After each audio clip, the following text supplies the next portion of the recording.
So how are you dealing nowadays with the innovation in the legal department? Well, we have three goals. One is automation. All the processes that we can automate should be automated.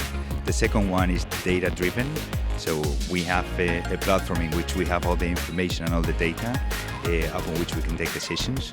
The third one is the introduction of a generative AI, and we've done all those three things. What we're now looking at is agentic AI. I think that's the future, the near future, and that's what we're looking at. So how do you see nowadays the energy sector? Well, it's a bit stagnant.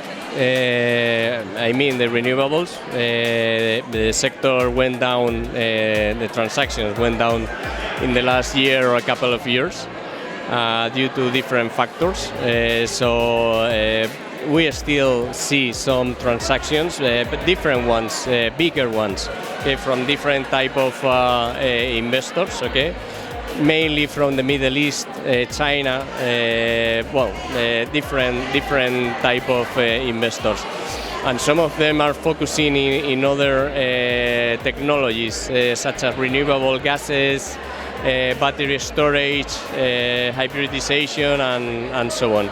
But I'm optimistic, and I think in a couple of years or so, things could change, and we will see also a lot of transactions in Spain. So how is your perspective nowadays in the energy sector?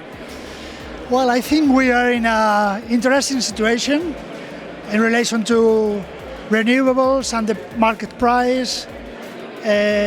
What happened a couple of months ago in Spain in relation to the apagón, and how will it affect to the different technologies. I think that storage is probably the winner of this.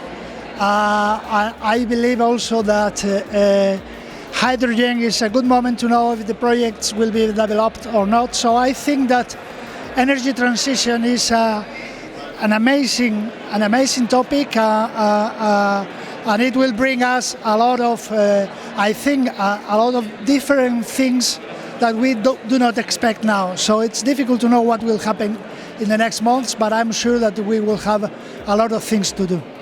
So which will you say is the biggest challenge you're facing now when advising energy companies? First of all, to ensure the reliability of the supply of electricity. Second, to ensure that there are connection points enough for demand companies, so demand and generation is matched. And I think the third challenge is to ensure a smooth decarbonization of the economy. We need to reduce the emissions of CO2, and that needs clean energies on the one hand, but at the same time very imaginative solutions for industrial companies. And I will say that the fourth big challenge is to jump into the artificial intelligence environment and to ensure that all the data centers that will be established receive a proper, smooth, continuous supply of electricity. So which is your perspective nowadays of the energy sector? Well, I have to say that despite of all the uncertainty, we have the feeling that it's going to be a very positive year. We have to say that we are very busy at this time. We are seeing a lot of activities in many sectors, many subsectors of the energy markets, and it's going to be a challenging year, but we expect at the end of the day the outcome is going to be very positive. So which is your perspective of the energy sector nowadays? Okay, energy has proved to be, a very powerful sector and very necessary for the economy, for every society.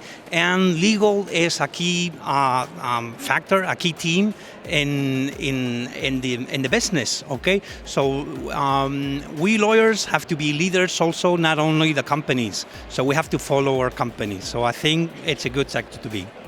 So which will you say is the biggest challenge you're facing when advising energy companies? Well, I think that now we are in a very challenging time because we have a lot of producers, and we have on the other side we have people wanting to demand this energy, the data centers. We are not able to match the demand and the offer.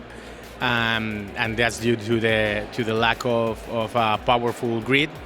that now the government is putting measures to strengthen the grid and to be able to put together everything.